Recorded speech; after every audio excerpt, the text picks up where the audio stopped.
Wait for another minute and then we'll start.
Mute है sir आप।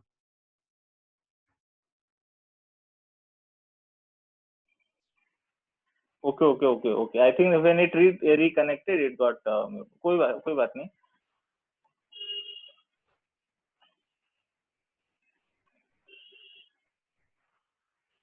Now I think I'm audible.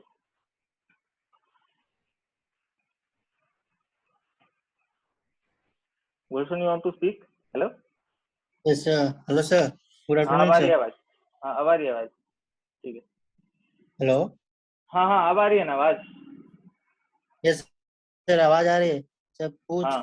Sir हाँ. Business to business model में. हाँ. Hello. हाँ, बोलो. उसको थोड़ा बिजनेस टू बिजनेस मॉडल में सर एक अच्छा सा एग्जांपल लेके उसको थोड़ा इलैबोरेट कर देते शॉर्ट में थोड़ा.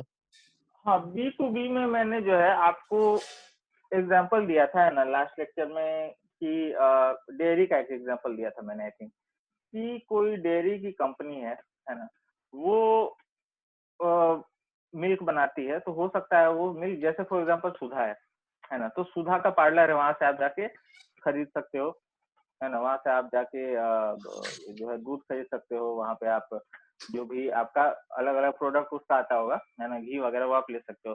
लेकिन अगर आप कल को आइसक्रीम कंपनी खोलोगे है, तो आइसक्रीम की कंपनी जो खोलोगे, वो आप सारा आइसक्रीम तो नहीं खाओगे खुद है ना. आइसक्रीम कंपनी आप क्यों खोलते हो? बेचने के लिए. तो आप सुधा से दूध खरीद सकते हो एंड देन जो है कस्टमर वो आपका मिल्क से बना हुआ प्रोडक्ट खरीदेगा. तो कहने का मतलब है कि सुधा जब आपकी कंपनी को दूध बेचेगा ना, तो वो B2B होगा, क्योंकि सुधा खुद एक बिजनेस है और आप भी बिजनेस चला रहे हो.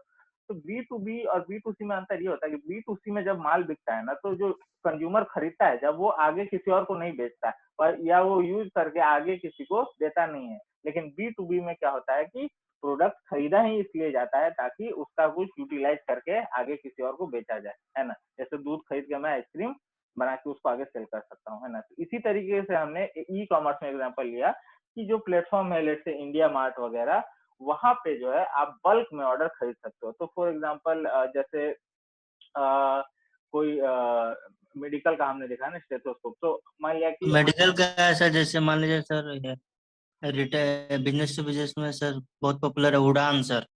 हाँ. करके. हाँ, और इस तरीके का हेलो। बहुत है, मतलब हाँ हाँ हाँ, मैं सुन रहा हूँ। मैं ये बोल रहा हूँ कि उड़ान उड़ान तो it's like providing a platform की जहाँ पे जो है और भी जो लोग सेल कर सकते हैं, है ना। Yes yes. हेलो। हाँ हाँ, तो मैं कह रहा हूँ कि B2B जो ई कॉमर्स होता है वहां पे जो परचेज करने वाला भी होता है, that is also a business business या that is also organisation. Business entity, है ना। तो तो इंडिया मार्ट का हमने एग्जांपल देखा, तो इंडिया मार्ट पे मैंने आपको दिखाया कि वहां पे हर हर जो है लिस्टिंग में रिक्वेस्ट ए कोट, रिक्वेस्ट ए कोट, रिक्वेस्ट ए कोट कोटेशन का मतलब होता है कि आप जो है प्राइसेस आपको आउटराइटली नहीं बताया जाएगा, है ना। फॉर एग्जाम्पल आपको जो है फ्रेंच फ्राई खरीदना है 1 टन, 1 टन नहीं, चलो 1 क्विंटल, है ना, 100 किलो खरीदना है।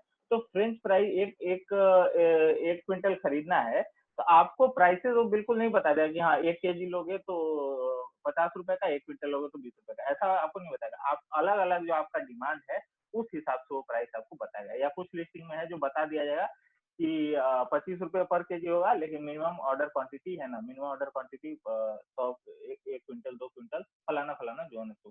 तो कहने का मतलब है कि ई कॉमर्स प्लेटफॉर्म जो B2B होते हैं, तो उनका फंक्शनैलिटी थोड़ा डिफरेंट होता है, क्योंकि खरीदने वाले जो होते हैं ना, वो खुद अपने लिए नहीं ले रहे होते हैं। जैसे कोई रेस्टोरेंट है ना, कोई रेस्टोरेंट है जहाँ बर्गर सैंडविच वगैरह मिलता है, तो उनको साइड से फ्रेंच फ्राई देना है, तो they will purchase in bulk, ठीक है। तो इस तरीके का अब इस तरीके का जो भी बिजनेस है, फॉर एग्जाम्पल हो सकता है, ये तो मैंने साइड, हो सकता है डायरेक्ट सेल करने के लिए ना, कई सारे यहाँ पे जैसे छोटे शहरों में for example memory card, phone का cover, these things are there, तो उसके हमेशा बराबर डिमांड रहती है। लोग फोन खरीदते रहते हैं, फिर नया कवर उनको लगाना होता है, तो और स्क्रीन गार्ड वगैरह, तो ये सब आप देखोगे तो वहाँ पे बल्क में सीधा 1000 पीस, 100 पीस, 5 पीस, इस तरीके से वहाँ पे मिलता रहेगा, है ना। अंकित, अंकित, यस सर, हेलो सर। हाँ हाँ बोलो।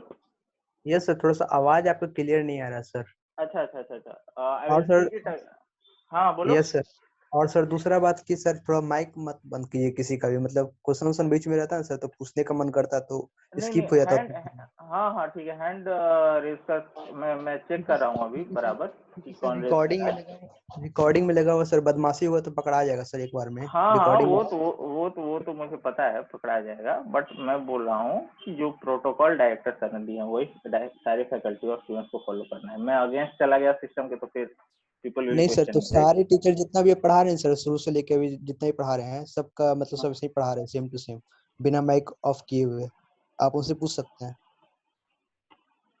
अच्छा, तो अगर अगर ऐसा अलाउड है तो I will definitely go ahead, but director sir ने जो इंस्ट्रक्शंस दिए हैं मीटिंग में, मैं वही फॉलो कर रहा हूँ। मुझे इस चीज का, क्योंकि जो है प्रीमियम अकाउंट है, तो आई नो कि कोई भी कुछ बोलता है तो उसके अलॉन्ग विथ और यस आईपी सर। एड्रेस वगैरह सब कुछ मिल जाता है, तो उसका इशू नहीं है। But you are free to ask. तो पहले में मुझे क्या अलर्ट नहीं आता था कौन हैंड रेज करता है, अभी तो I think from few lectures yes sir, because. अब तो पूरी तरह से मतलब सिक्योर है सर, अब जो भी बदमाशी करे तुरंत पकड़ा जाएगा। हाँ हाँ हाँ हाँ, ठीक है। तो I am looking at these things now. अब आप लोग पूछ सकते हो एंड मैं कर दूंगा। नेक्स्ट लेक्चर से मैं भी all of you will be on. ठीक है, तो हम लोगों ने फिर जो है बी टू सी का मैंने आपको बताया। मिनीटेल जो है कंपनी, तो अभी हम हिस्ट्री की बात कर रहे हैं ना, तो मिनीटेल जो है फ्रांस की कंपनी, उन्होंने एक ऐसा छोटा सा डिवाइस बनाया है जिसमें कि आप छोटे मोटे जो काम है, जैसे बैंक बैलेंस चेक करना है ना, बैंकिंग, ऑनलाइन बैंकिंग, और या फिर कह सकते हैं कि कोई टिकट काटना है, होटल रिजर्वेशन, फ्लाइट रिजर्वेशन, इस काम के लिए जो है उन्होंने एक डिवाइस बनाया है ना, जो इंटरनेट से कनेक्ट हो सकता था, and then you can view. ठीक है, जो टिकट काटना है तो एक विजुअल इंटरफेस चाहिए है। और उस टाइम पे जो है माइक्रोसॉफ्ट का जो ऑपरेटिंग सिस्टम है ना, Windows, that was not so much develop, तो उस समय जो है वो ग्राफिक्स यूजर इंटरफेस तो बन ही रहा था। तो दीज थिंग्स आर वेरी, उस समय जो है बहुत इनोवेटिव, क्योंकि आपको इस तरीके का प्लेटफॉर्म पहले से नहीं मिल रहा है। तो this was like the first digital medium to book online, any kind of online service.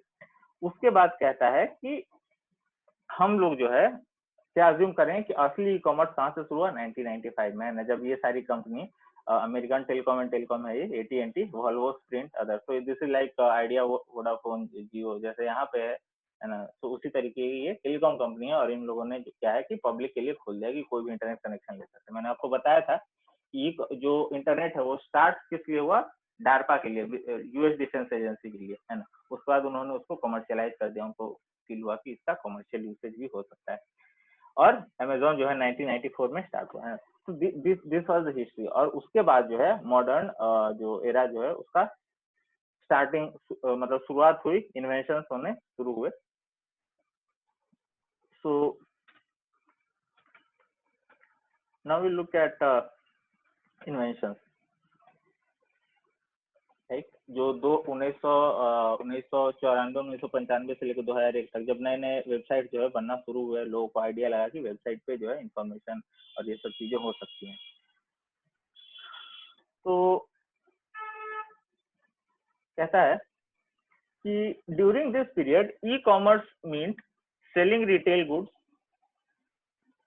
usually quite simple goods on the internet. There were not enough bandwidth for more complex product, है ना। तो उस समय जो है internet की speed वगैरह और सारी चीजें जो थी, जैसे HTML हुआ, जो वेब का टेक्नोलॉजी है वो भी कमजोर था, और इंटरनेट जो है कनेक्शन भी काफी स्लो था।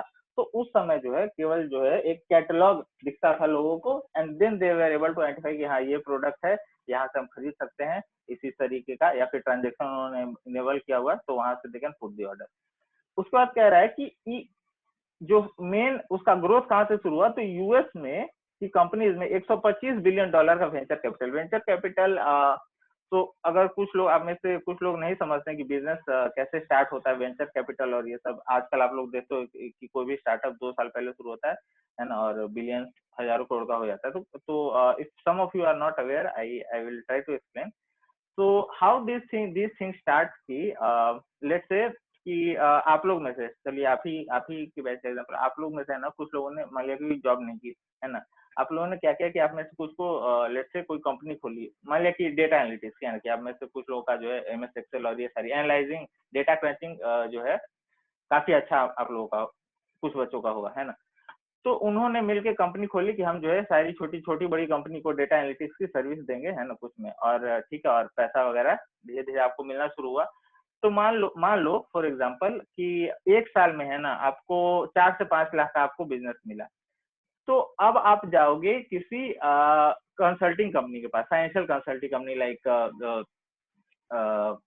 जो है गोल्डमैन सैक्स, इस तरीके जो रिपोर्ट बनाती है ना, अर्नेस्ट एंड यंग जो रिपोर्ट बनाती है, कंपनी जो है कैसा परफॉर्म कर रही है, कितना खर्च करके कितना कमा रही है, तो उस हिसाब से जो है आपका एक वैल्यूएशन होगा कि इस कंपनी को, जिसने पिछले 1 साल में 5 लाख रुपए कमाए, इसका वैल्यू, अगर कोई इसको खरीदना चाहता है, सारा शेयर इसका परचेज करना चाहता है, तो 40 लाख, 50 लाख, 30 लाख, जो भी होगा वो वैल्यू बताएगा। उसके बाद आप क्या करोगे, उसके बाद आप जाओगे इन्वेस्टर, है ना, किसी इन्वेस्टर के पास जो बिजनेस में पैसा लगाता है, और आप उसको बोलोगे कि देखो अर्नेस्ट एंड यंग ने बोला है कि मेरी कंपनी का वैल्यू जो है 40 लाख है, मैं 5% शेयर बेच के 2 लाख रुपया जो है मैं, क्योंकि मैंने कंपनी खोली है तो सारे 100% शेयर मेरे पास है, मैं 100 में से अपना 5% शेयर जो है, तो अब मेरे पास 95 होगा और 5% आपके पास होगा, 5% शेयर बेच के मैं 2 लाख रुपए रेज करना चाहता हूँ। वो 2 लाख से मैं ऑफिस बनाऊंगा, नए एम्प्लॉय को, स्टाफ को हायर करूंगा, so on and so fourth. तो समझ लो, तो अब क्या हो गया, 5% वो इन्वेस्टर के पास और 95% आपके पास। फिर जो है कुछ और बिजनेस होगा, फिर इसी तरीके से आप बिजनेस करते हो, फिर कभी हो सकता है 50 लाख का हो गया, फिर आपका रिपोर्ट आया कि अब ये कंपनी की वैल्यू 10 करोड़ हो गई है ना। तो अब आप हो सकता है कि आप अपनी कंपनी का 10% शेयर बेचोगे, 10% शेयर बेचोगे तो आपका 95 तक और घट के 85 हो जाएगा, एंड 10% शेयर मान लिया 1 करोड़ रुपए में बिक जाएगा, तो 1 करोड़ रुपए आपकी कंपनी के पास फिर से आ गया। तो ये जो काम करता है, जो बाहर से पैसा बार बार आपको दे रहा है, वो होता है वेंचर कैपिटलिस्ट, है ना। तो वेंचर कैपिटलिस्ट का क्या काम होता है कि वो कंपनी की कीमत एक वैल्यूएशन पे वो घुसता है, और दूसरे पे, जैसे कि जो बंदा 5% शेयर खरीदा ना 2 लाख में, वो इस उम्मीद में आया कि आपकी कंपनी का वैल्यू जो है कुछ साल में बढ़ जाएगा, है ना, डबल ट्रिपल हो जाएगा। तो जब मान लिया 5 करोड़ हो जाएगा, तो मैं अपने 5% शेयर जो है बेच दूंगा, है ना। मैंने 50 लाख में खरीदा था, 50 लाख जब वैल्यू था, अब कंपनी का वैल्यू 5 करोड़ है, तो मुझे 2 लाख का जो मैंने शेयर खरीदा, मुझे उसका 20 लाख मिल जाएगा, तो मैं निकल जाऊंगा। तो वेंचर कैपिटलिस्ट यही काम करता है कि कंपनी में शेयर थोड़ा सा खरीदता है, एंड देन वो उम्मीद करता है कि ये कंपनी इस जो है ग्रोथ फेज में है, तो कंपनी ग्रो होते जाएगी, कंपनी का वैल्यू बढ़ता जाएगा, है ना, कंपनी जो है और ज्यादा पैसा अर्न करते जाएगी, अलग अलग डायरेक्शन में अलग अलग प्रोडक्ट लॉन्च करते जाएगी, तो आगे बढ़ते जाएगी, और मेरा जो मैंने थोड़े से पैसे में जो शेयर खरीदा उसका वैल्यू बढ़ जाएगा, और फिर मैं बेचने निकल जाऊंगा। तो ये होता है वेंचर कैपिटलिस्ट। वही बात कहता है कि उस टाइम पे वेंचर कैपिटलिस्ट ने बहुत ज्यादा फोकस दिखाया ई कॉमर्स पे ना, क्योंकि ई कॉमर्स जो है ट्रेडिशनल बिजनेस को चेंज करना उसने स्टार्ट कर दिया था। The period of e commerce came to a close in 2000 when stock market valuation plunged with thousands of company disappearing with dot com crash. इसको आप रिसर्च कर सकते हो। डॉट कॉम क्रैश है क्या कि उस टाइम पे है ना एकदम हाइप हो गया था कि कोई भी कंपनी जो है ना उसका अगर वेबसाइट है then it will be reaching like crore of valuation, है ना। वो अपने आप वही बोलेगा कि हाँ कि देखिए आप, मेरे कॉम्पिटिटर किसी के पास वेबसाइट नहीं है, किसी के पास कोई डिजिटल टेक्नोलॉजी नहीं है, हमारे पास वेबसाइट है, हम अपने प्रोडक्ट को ऑनलाइन सेल कर सकते हैं। इतना बोलते ही उनको कई जगह से फंड मिलना स्टार्ट हो जाता था, क्योंकि उस टाइम पे ये कैपेबिलिटी बहुत रेयर थी, वेबसाइट होना और ये सारी चीजें बहुत रेयर थी। लेकिन 2000 आते आते क्योंकि अब बहुत सारा कंपनी जो है एक ही काम करने लगेगा, तो आप समझ रहे हो कस्टमर तो लिमिटेड है, तो उतना उनका बिजनेस हुआ नहीं। सिर्फ वेबसाइट की वजह से जो फंडिंग था उसके वजह से इसके बाद वो फंडिंग चली गई। तो कहता है कि क्रैश हो गया मार्केट एंड देन जो है वैल्यूएशन इन सब की ई कॉमर्स कंपनी कम हो गई। अच्छा, जब ई कॉमर्स का राइज हुआ तो इसके दो एंगल हैं। एक तो इकोनॉमिक पर्सपेक्टिव में क्या है कि इकोनॉमिस्ट है ना, इकोनॉमिस्ट का ये कहना था जब ई कॉमर्स है तो उनको क्या लगा कि ये तो सपने जैसा है। इकोनॉमिस्ट क्या सोचते हैं कि डिमांड और सप्लाई बिल्कुल मैच हो, है ना, सामान बेचने वाले इनफाइनाइट अनंत लोग हों और खरीदने वाले लिमिटेड हो, तो कस्टमर को क्या होगा, कस्टमर को इतना सारा, आप ही लोग मार्केट में जाते हो तो आप लोग अगर वो सामान जो है कई जगह अवेलेबल है तो आप मोल भाव करते हो ना। तो सोचो कि अगर इनफाइनाइट लोग हैं बेचने वाले, है ना, आप एक पेन खरीदने जाओ और इनफाइनाइट कंपनी से इनफाइनाइट दुकान है बेचना है, तो आप क्या बोलोगे ये 5 रुपए नहीं 4.5 रुपए कर, फिर 4.5 बोला तो बोले 4.5 नहीं 4 कर, तो आप जो है एकदम अंत तक उसको नेगोशिएट करते आओगे जब तक एकदम उसको पास 0.001% प्रॉफिट बचेगा, है कि नहीं। तो वही इकोनॉमिक्स को लगा कि ई कॉमर्स में तो कोई भी वेबसाइट बना के आ सकता है, तो बिल्कुल ये बहुत अच्छा है ना। तो इससे nearly perfect competitive market where price, cost, quality information are equally distributed. A nearly infinite set of suppliers compete against one another and customers have access to all relevant market information, है ना। तो कह रहा है कि customer को पता होगा कि वो मान लिया कि उसको कोई सामान खरीदना है ना, मान लिया उसको लेट्स से टीवी खरीदना है, तो टीवी बेचने वाले 100 वेबसाइट 1000 वेबसाइट को खोल के बैठ जाएगा, जो सबसे कम में बेचेगा वो देगा, और वो सबसे कम वाला जो भी प्राइस होगा बाकी के 1000 में से 999 वाले को भी वहां पे आना पड़ेगा क्योंकि वो उतने कम में बेच रहा है। ये इकोनॉमिक्स को लगा कि ऐसा होने वाला है ई कॉमर्स के कारण, है ना। कहता है कि prices of product and services would fall to the point where prices covered cost of production plus fair market of return fair market rate of return on capital plus additional small payments for entrepreneurial effort that would not last long, है ना। तो इनको ये लगा कि जो है अभी बहुत ज्यादा लोगों को रिटर्न मिल रहा है ना। उनको लगता था कि शेयर बाजार में कोई जैसे कोई भी बिजनेस है, फॉर एग्जांपल ट्रेडिशनल बिजनेस, उसमें पैसा लगाता है तो उनको लगता था कि बहुत ज्यादा उनको रिटर्न मिलता है ना, उनका पैसा 2 साल 3 साल में 6 गुना 7 गुना हो जा रहा है। उनको लगा ई कॉमर्स की वजह से तो घट जाएगा क्योंकि बहुत सारे लोग एक ही सामान बेचना शुरू कर देंगे।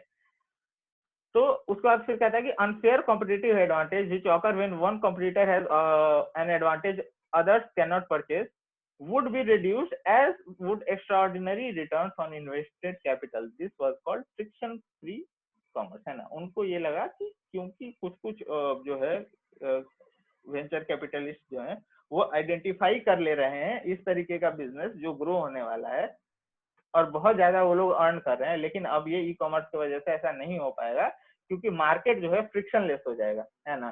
कोई भी अनफेयर तरीके से जो है सामान का भाव बढ़ा नहीं सकता है क्योंकि जो सबसे कम बेचेगा कस्टमर ऑब्वियसली उसी से खरीदेगा, है ना। तो ये एक इकोनॉमिक पर्सपेक्टिव था।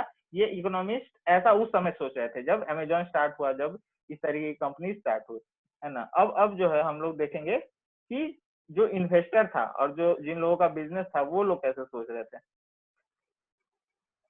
ठीक है, अब हम इन्वेस्टर एंगल देखेंगे, है ना, कि इन्वेस्टर्स जो पैसा लगा रहे थे उनका ई कॉमर्स के बारे में उस टाइम पे क्या ओपिनियन था। तो कहता है कि for real world entrepreneurs their financial backer मतलब वही इन्वेस्टर जो जिन्होंने शेयर खरीदा उनकी कंपनी में, and marketing professionals, e commerce represented an extraordinary opportunity to earn far above normal returns on investment, है ना। उनका ये कहना था कि ई कॉमर्स में यस सुजल, तो sir yes, hello sir.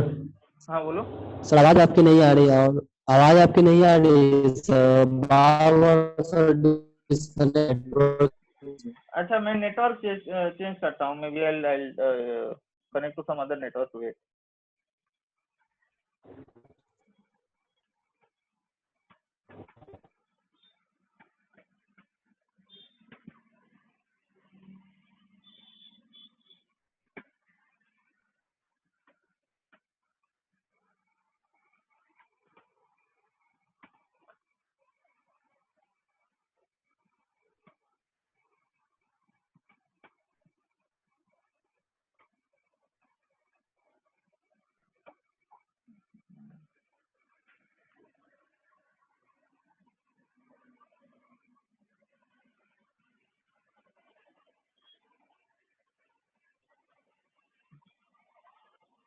So I hope it is better now.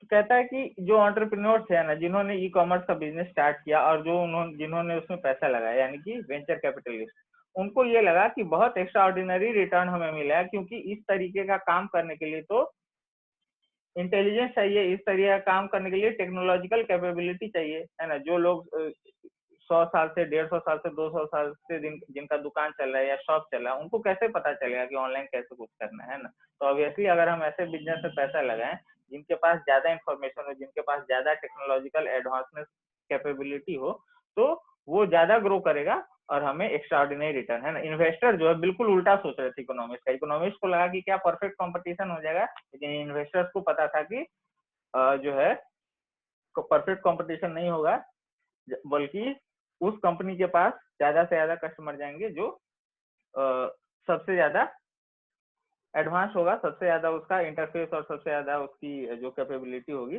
वो ज्यादा से ज्यादा लोगों को सर्व करने की होगी। तो कहता है कि in this new market space extraordinary profit would go first movers first movers, those firms who were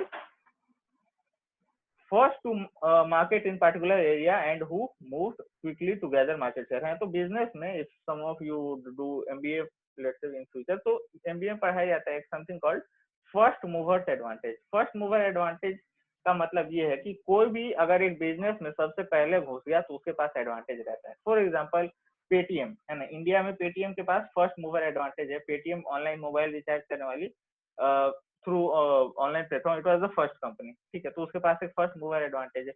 उसी तरीके से हम कह सकते हैं कि माइक्रोसॉफ्ट के पास एक फर्स्ट मूवर एडवांटेज है, क्योंकि वो पहला कमर्शियल ऑपरेटिंग सिस्टम था जिसके पास ग्राफिकल यूजर इंटरफेस था, है ना।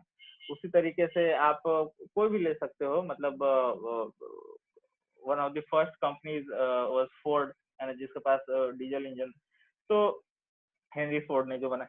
तो कहने का मतलब है कि किसी भी इंडस्ट्री में जो फर्स्ट मूवर होता है, जो कंपनी सबसे पहले घुसती है, उसके पास एक एडवांटेज होता है ना। ऐसा इन्वेस्टर्स सोचते थे, है ना। और अगर मैं थोड़ा डाइसेक्ट करूं तो फर्स्ट मूवर एडवांटेज जो है हर जगह नहीं होता है, ठीक है। फॉर एग्जाम्पल अगर मैं बात करूं, गूगल की बात करूं, तो गूगल सबसे पहला सर्च इंजन नहीं था। गूगल से पहले याहू और नेटस्केप और पता नहीं कितने सारे उससे पहले सर्च इंजन थे। फेसबुक भी पहला सोशल मीडिया अकाउंट नहीं था, सोशल मीडिया प्लेटफॉर्म नहीं था। उससे पहले माइस्पेस और कुछ बहुत सारे थे, है ना।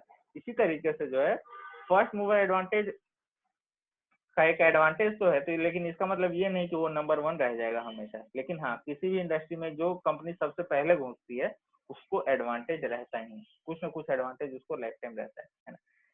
ठीक है। तो coming back to the point, thus the early years of e-commerce were driven largely by vision of profiting from new technology with emphasis on quickly achieving very high market visibility, है ना। तो ई कॉमर्स जब start हो रहा था, उनके जो early year थे, तो विजन उनका यही था कि मतलब अंधा प्रॉफिट एकदम होगा, कोई कंपटीशन नहीं होगा और मार्केट विजिबिलिटी बहुत हाई होगी, क्योंकि जो है लोग कमर्शियली इंटरनेट कनेक्शन लेना स्टार्ट कर चुके थे, ठीक है। तो अब जो है अगले अगले फेज की बात करते हैं, है ना।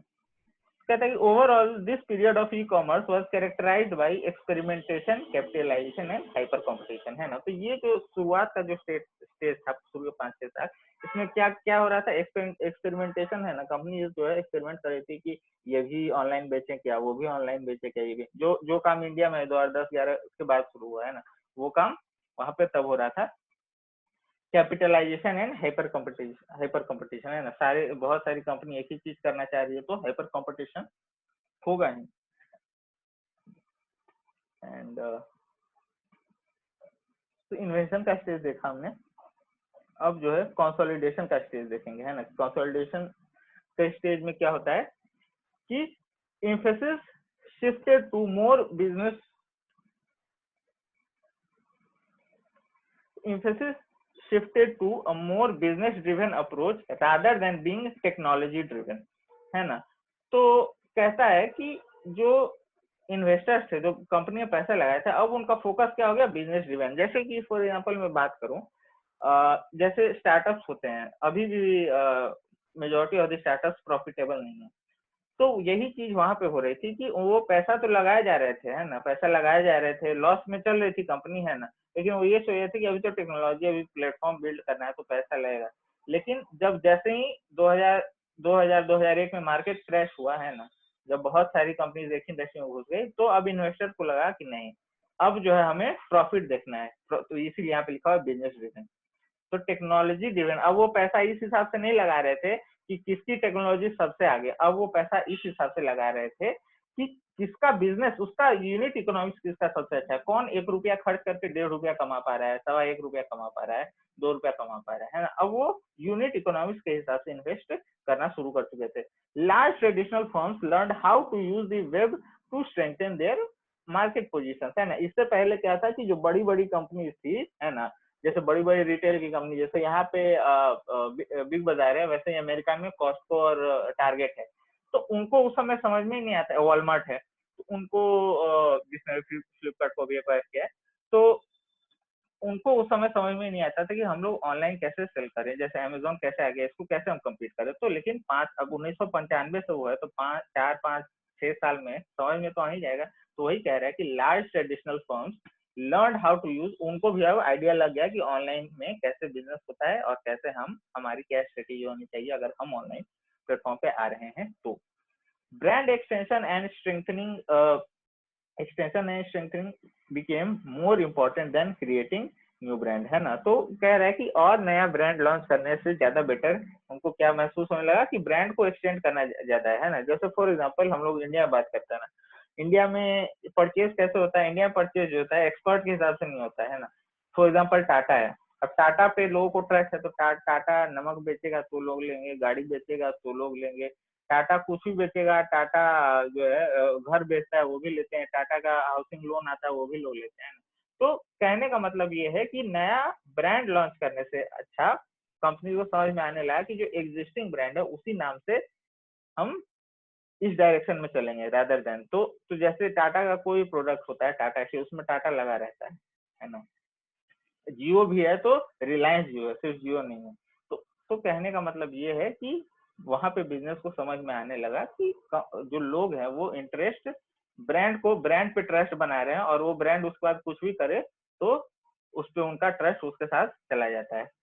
Financing shrunk as capital markets turned startup firms and traditional banking financing based on profitability return, है ना। तो अब जो है पहले जैसे हो रहा था, है ना, कि बहुत फाइनेंसिंग मिल रही थी, दिख रहा था कि यार इनके पास तो इतना ऐसे इंजीनियर है, ऐसा डिजाइन है, ये टेक्नोलॉजी वो टेक्नोलॉजी, ऐसा सर्वर, उस हिसाब से जो फाइनेंसिंग हो रही थी वो फाइनेंसिंग जो है स्टार्टअप की बंद हो गई। और ट्रेडिशनल बैंक कैसे पैसा लगाता है, प्रॉफिट देख के। अगर आपने पिछले 5 साल में जो है या पिछले 1 साल में 5 लाख रुपया कमाया तो आपको 10 लाख 12 लाख जो है वो लोन मिल जाता था। तो ये सारी चीजें जो है उसके बाद ट्रेडिशनली जैसे बैंक लोन देती है वो चीज वापस आना शुरू हो गया है। ये कंसोलिडेशन का स्टेज था, ठीक है। सो कंसोलिडेशन के स्टेज के बाद जो है उसके बाद आता है जो 2006 तक का ये पीरियड चला, उसके बाद जो है मॉडर्न एज आया, है ना। मॉडर्न एज में यानी कि री इन्वेंशन का स्टेज, इस टाइम पे क्या है, वेब बहुत एडवांस हो गया था, है ना। तो कह रहा है कि from 2000 2007, the e-commerce scenario started changing yet again due to rapid growth of Web 2.0 user generated content like social media, है ना। तो इस टाइम पे जो है सोशल मीडिया है ना, जैसे बहुत सारे फेसबुक और ट्विटर तो आ ही चुके थे, और कई सारे chat platforms way like the number one most popular business, right? So every company like Yahoo Messenger was there, so there were so many companies, I think Nimbus, I mean there were like 10-15 हर एक country का एक अपना अपना एक chat वाला वो platform था, ठीक है। तो कहने का मतलब ये है कि यूजर जनरेटेड कंटेंट जो है अब इंटरनेट, पहले क्या था कि कंपनी जो थी वो अपना वेबसाइट लगाती थी, उनको जो अपना कस्टमर से मैसेज देना है, कस्टमर को मैसेज देना, वो डालती थी, तो यूजर का कोई कंटेंट वहां पे नहीं जाता था। लेकिन सोशल मीडिया के आने के कारण यूजर अपना कंटेंट जो अपनी बात कहना चाहता है वो इंटरनेट पे अब आना शुरू हो गया, है ना। तो फेसबुक, ट्विटर, ये सारी चीजें शुरू हो गई। और उसके बाद कहता है कि wide spread adoption of consumer mobile. So 2007 से लेके अभी तक ये बात चल रही है ना, 2007 के बाद अभी तक कैसे ई कॉमर्स चल रहा है। Wide spread adoption of consumer mobile devices such as smartphone and tablet computers, the expansion of e-commerce to include local goods and services, and emergence of an on-demand service economy enabled by millions of apps on mobile devices and cloud computing। हाँ, तो 2007 की बात चलिए। 2008 में पहला Android phone Google का, I think it was called Google Dream G1, something like that. Then Motorola launched the phone called Motorola Milestone. I think if you can see.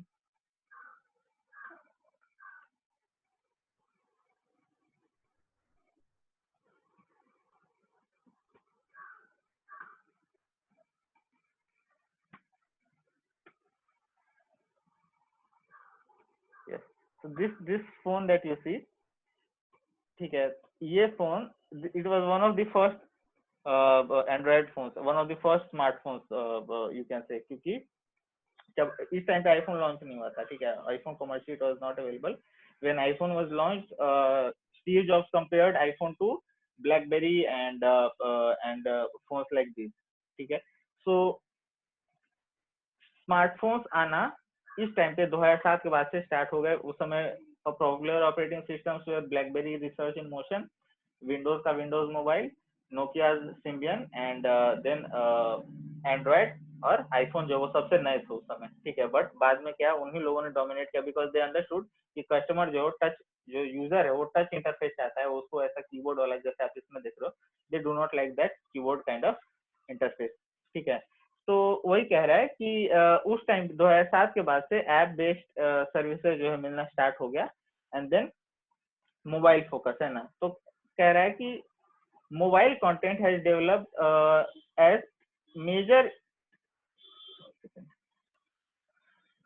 Major source of e commerce revenue, and mobile devices have become entertainment centre, है। तो पहले phone का जो है screen छोटा था, तो there not much to get entertain from, but because जो है टच स्क्रीन के लिए आपको बड़ा जो है डिस्प्ले चाहिए, because you would like to interact with interface by touching the icons, ठीक है। तो आइकॉन बड़ा होने के लिए क्या है, स्क्रीन भी बड़ा होना चाहिए।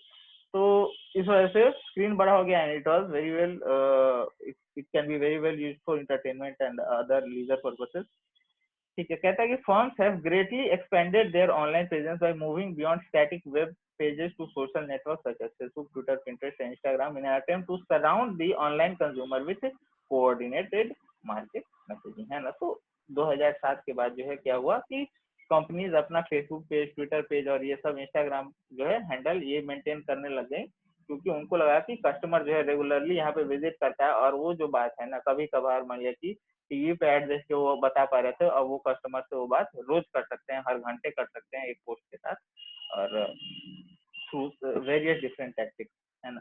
और उसके बाद एक और चीज हुई कि हाइपर लोकल, है ना, यानी कि लोकल ई कॉमर्स का ग्रोथ। तो कहता है कि more recently the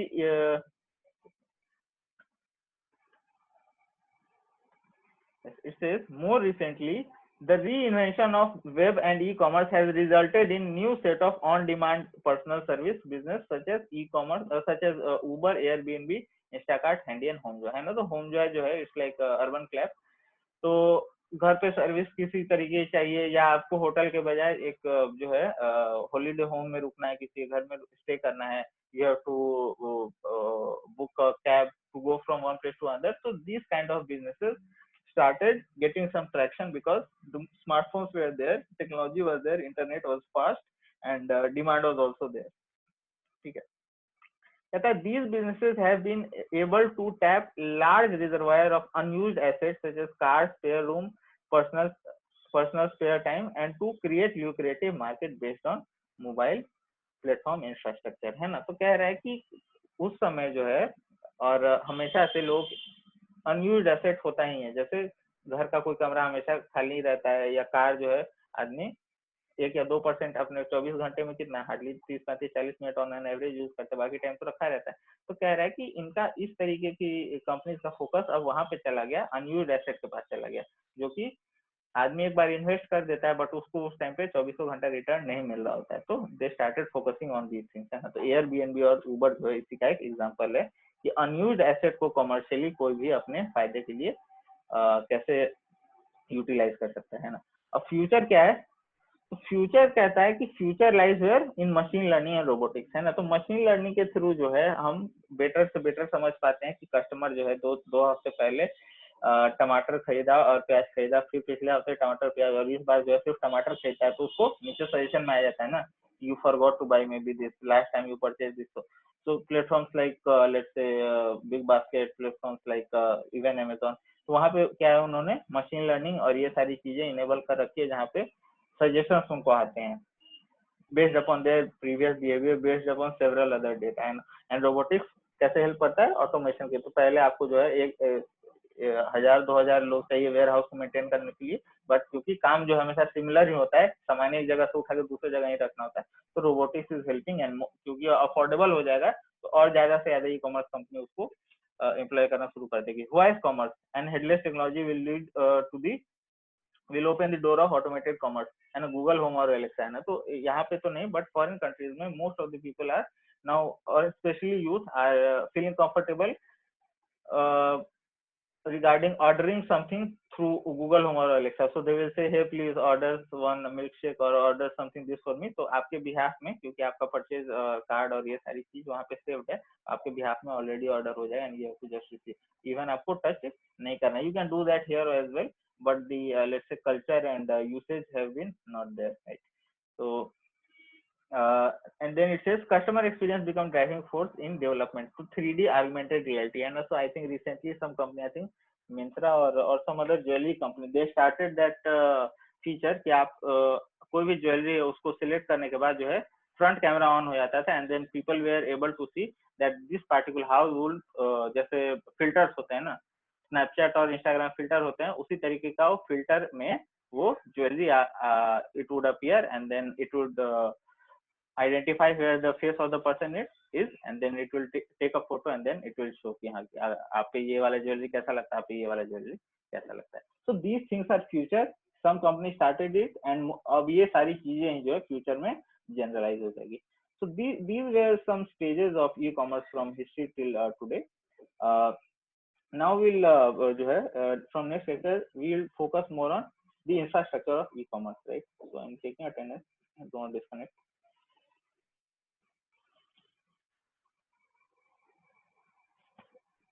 Okay. So the e-commerce infrastructure we'll discuss in next class.